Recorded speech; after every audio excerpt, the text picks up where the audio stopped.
Kui alguses hakkad äri tegema, siis ikkagi ennekõike lähed mahu peale välja, et ma tahaks teha nii palju ühikuid, nii palju kasvada. Üks hetk sa saad aru, et rõõm ei tule mahust, vaid rõõm tuleb sisust.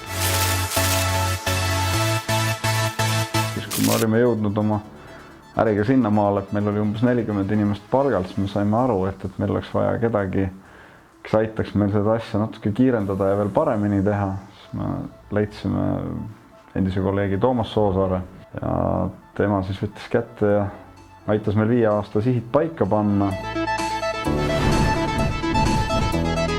Me kasutame MP365 ja tegelikult on see täitsa hea riist, tööriist.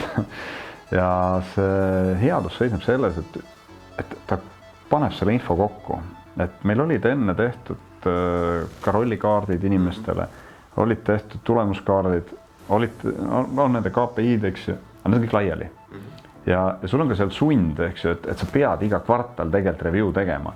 MP365 sa paned oma kvartaalsed eesmärgid paika, sa tead, et sa pead nad järgmises kvartalis üle vaatama. Nad on visualiseeritud, nad on ühes kohas, inimesed pääsevad ligi, lisaks on see ristkasutuse võimalus, eks ju, et üksteise tulemusi saab vaadata. Suurepärane toode.